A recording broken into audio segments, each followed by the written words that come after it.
Hello दोस्तों, नमस्कार। आज है 2 जनवरी। तो चलिए आज के एक नए करंट अफेयर में आप सभी का स्वागत है। जैसा कि नया साल लग चुका है, आप लोगों को पता ही होगा।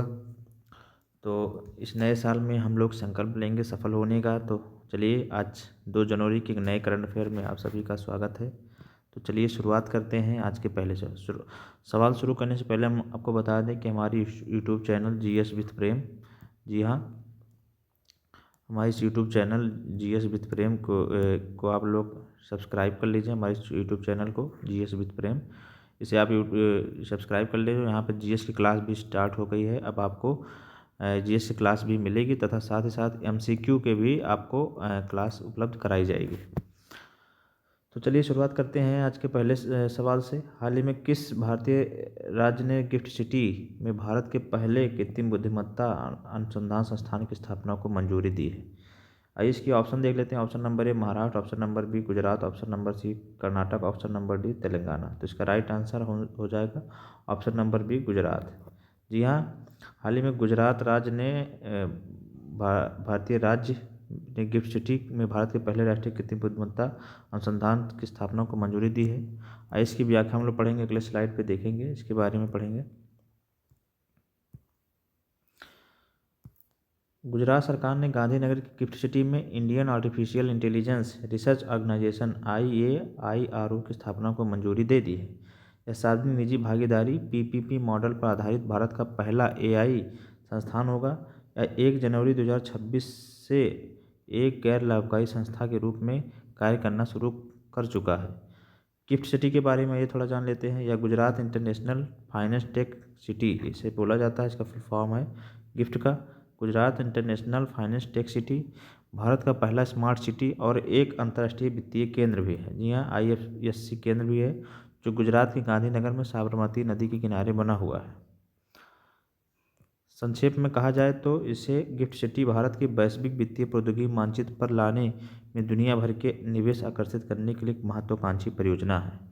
तो यहाँ पर हम लोगों ने पढ़ लिया कि गुजरात सरकार ने गांधीनगर के गिफ्ट सिटी में Indian artificial intelligence research organisation की स्थापना को मंजूरी दे दी है और यह PPP मॉडल पे होगा। तो इसे आप लोग याद रखिएगा। और गिफ्ट सिटी के बारे में हम लोगों ने जान लिया। अब हम लोग चलेंगे अगले सवाल पे। अगला सवाल देखेंगे, आज का दूसरा सवाल। दूसरा क्वेश्चन है कि हालिया आर्थिक रिपोर्ट के अनुसार भारत किस देश को पीछे छोड़कर दुनिया की चौथी सबसे बड़ी अर्थव्यवस्था बन गया है? जी हाँ, हालिया आर्थिक रिपोर्ट के अनुसार भारत किस देश को पीछे छोड़कर दुनिया की चौथी सबसे बड़ी अर्थव्यवस्था बन गया है? आइए इसके ऑप्शन देख लेते हैं। Option number A Germany, option number B चीन, option number C Japan, option number D United Kingdom. तो इसका राइट आंसर होगा ऑप्शन नंबर सी जापान। जी हाँ, जापान को भी हाल ही में पीछे छोड़ते हुए भारत दुनिया की चौथी सबसे बड़ी अर्थव्यवस्था बन गया है। आइए इसकी व्याख्या हम लोग पढ़ेंगे, अगले स्लाइड पर देखेंगे। भारत ने जापान को पीछे छोड़ते हुए 4.18 ट्रिलियन डॉलर की GDP के साथ दुनिया की चौथी सबसे बड़ी अर्थव्यवस्था हासिल कर लिया है।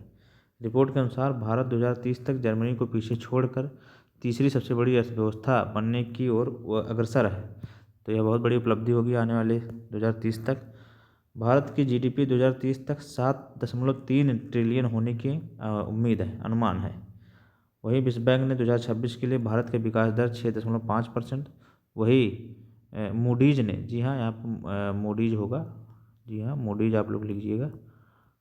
मूडीज ने 2026 के लिए 6.4% विकास दर बताया है। IMF ने 2025 के लिए विकास अनुमान 6.6% रखा था, जिसे 2026 के लिए 6.2% कर दिया। वही आर्थिक सहयोग संगठन ने 2025 के लिए 6.7% रखा था, 2026 में उसने घटाकर 6.2% कर दिया है। S&P ने चालू वित्त वर्ष में 6.5%, अगले वित्त वर्ष में 6.7% की संभावना जताई। वही एशियाई विकास बैंक ADB ने 2025 के लिए 7.2%, जबकि ADB ने 2025 के लिए यहाँ पे विश्व बैंक के द्वारा 7 यहाँ पे इसको थोड़ा देख लेंगे हम बाद में। तो यहाँ पर देखेंगे कि एशियाई विकास बैंक ADB ने 2025 के लिए 7.2%, जबकि फिच ने, जी हाँ ये फिंच एक एजेंसी होती है, तो उसने यहाँ पे फिंच होगा, इसे फिंच कर दीजिएगा आप लोग। फिंच ने यहाँ पर 2026 के लिए 7.4% वृद्धि का अनुमान लगाया। तो इसे आप लोग याद रखिएगा, इसे भी आप लोग लिख लीजिएगा अपने करंट के नोट्स में। और यह सारे जो फैक्ट हैं बहुत ही इंपॉर्टेंट है, इसे आप लोग अपने करंट के नोट में नोट कर लीजिएगा। अब चलेंगे आज के चौथे सवाल पे। जी हाँ, आज का चौथा सवाल देखेंगे। तीसरा सवाल है, सॉरी यहाँ पे मिस्टेक हो गई, ये तीसरा सवाल है। यहाँ पर तीसरा हम लोग देखेंगे तीसरा सवाल। तो आज का तीसरा सवाल है कि न्यूयॉर्क शहर के इतिहास में कुरान पर हाथ रखकर शपथ लेने वाले पहले मेयर कौन बने हैं। जी हाँ, न्यूयॉर्क शहर में इतिहास में कुरान पर हाथ रखकर शपथ लेने वाले पहले मेयर कौन बने हैं। इसके ऑप्शन देख लेते हैं। Zohran Mamdani, option number B Eric Adams, option number C Sadiq Khan, option number D Rishi Sunak. तो इसका राइट आंसर होगा option number A Zohran Mamdani. जी हाँ, आइए इसकी व्याख्या हम लोग अगले स्लाइड पे देखें। जोहरान ममदानी जो कि काफ़ी चर्चा में थे, आप लोग जानते होंगे। डेमोक्रेटिक नेता जोहरान ममदानी न्यूयॉर्क के मेयर के रूप में शपथ ली है। उन्होंने इस्लाम की पवित्र पुस्तक कुरान पर हाथ रखकर शपथ ली है, जो न्यूयॉर्क के इतिहास में एक ऐतिहासिक क्षण है, क्योंकि वह ऐसा करने वाले शहर के पहले मेयर बने हैं। जोहरान ममदानी न्यूयॉर्क शहर के पहले मुस्लिम मेयर चुने गए थे और डेमोक्रेटिक पार्टी के सदस्य थे। और वहीं गजाला हाशमी वर्जीनिया में पहली किसी मुस्लिम महिला जिन्होंने लेफ्टिनेंट गवर्नर का चुनाव जीता था। तो यहाँ पर दो फैक्ट हम लोग क्लियर कर लेंगे, यह पहले भी पढ़ाया जा चुका था, है कि वर्जीनिया में गजाला हाशमी जो हैं यह पहली महिला मुस्लिम थी जिन्हें लेफ्टिनेंट गवर्नर का चुनाव जीता। वही जोहरान ममदानी पहले मुस्लिम मेयर थे जो न्यूयॉर्क शहर से चुने गए हैं, और वह डेमोक्रेटिक पार्टी से थे। और डोनाल्ड ट्रंप को आप जानते हैं जो रिपब्लिक पार्टी से उनके प्रतिद्वंदी के रूप में आते हैं। तो यह बहुत बड़ी उपलब्धि है जोहरान ममदानी के लिए, और यह पहले ऐसे नेता बने हैं, मेयर बने हैं जिन्होंने कुरान पे हाथ रखकर शपथ ली है। तो यह आप लोग इसे याद रखिएगा, हमारे एग्जाम में ये पूछा जा सकता है। आज का चौथा क्वेश्चन देखेंगे। जी हाँ, आज का चौथा सवाल हम लोग देखेंगे कि भारत और पाकिस्तान के बीच परमाणु प्रतिष्ठानों की सूची का आदान प्रदान किस समझौते के तहत किया जाता है। ऑप्शन देख लेते हैं। ऑप्शन नंबर ए शिमला समझौता 1972, ऑप्शन नंबर बी लाहौर समझौता 1999, तीसरा है परमाणु प्रतिष्ठानों के विरुद्ध हमले के निषेध पर समझौता 1988, ताशकंद समझौता 1966। तो इसका राइट आंसर होगा ऑप्शन नंबर सी परमाणु प्रतिष्ठानों के विरुद्ध हमले के निषेध पर समझौता 1988। आइए इसकी व्याख्या हम लोग देखेंगे अगले स्लाइड पे। परमाणु प्रतिष्ठानों के विरुद्ध हमले के निषेध समझौता 1 जनवरी 2026 को भारत और पाकिस्तान ने राजनयिक माध्यमों से अपने परमाणु प्रतिष्ठानों सुविधाओं की सूची साझा की। 31 दिसंबर 2028 को हस्ताक्षरित समझौते के तहत हर साल 1 जनवरी को किया जाता है, ताकि युद्ध की स्थिति में एक दूसरे के परमाणु केंद्रों पर हमला न हो। यह 27 जनवरी 1991 से लागू हुआ था। पहली सूची का आदान प्रदान इसी दिन हुआ था। जी हाँ, 1 जनवरी करने से लिए इम्पोर्टेंट बन जाता है कि इसी दिन 31 दिसंबर 1928 को हस्ताक्षरित हुआ था, और 1 जनवरी के दिन ही एक दूसरे क्या नाम है ये सब सुविधाओं की सूची साझा की जाती है। तो यहाँ पर हम लोग देख लेंगे 27 जनवरी 1991 से लागू हुआ था, इसी दिन सूची का आदान प्रदान हुआ था।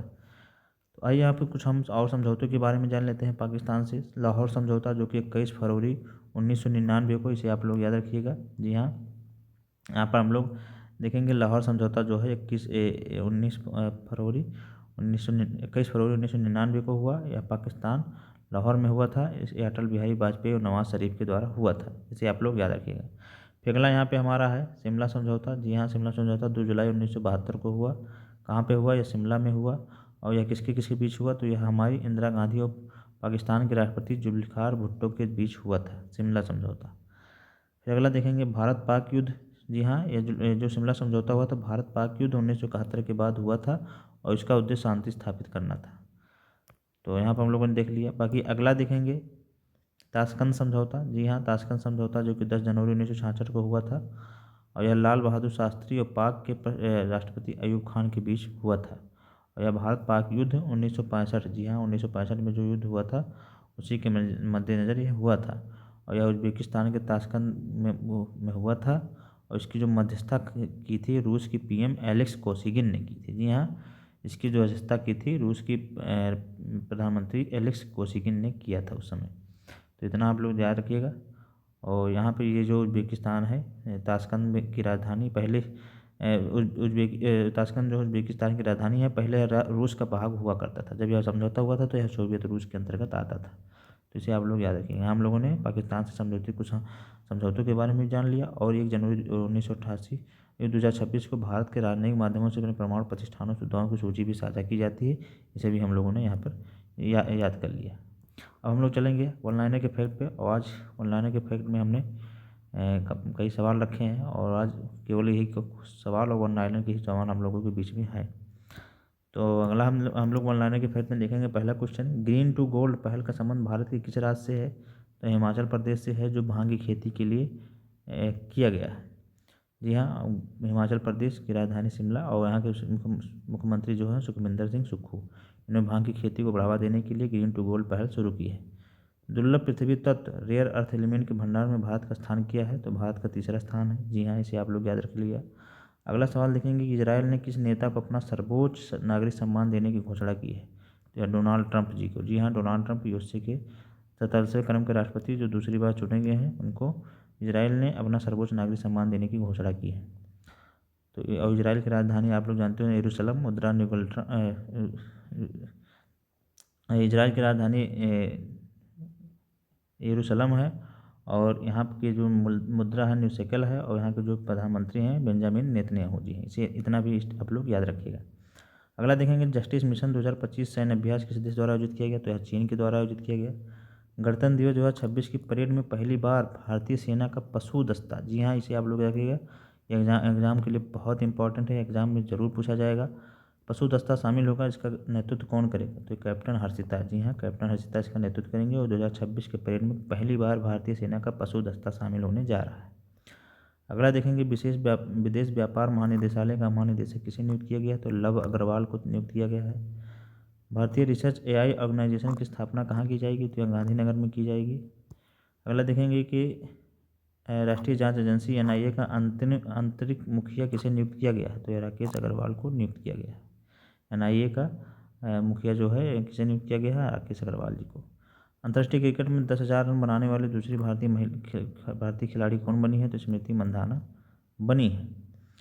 YJ-20 नामक हाइपरसोनिक एंटीशिप मिसाइल को किस देश ने विकसित किया है? तो यह चीन ने विकसित किया है, इसे आप लोग याद रखिएगा। दुबई में आयोजित खेल शिखर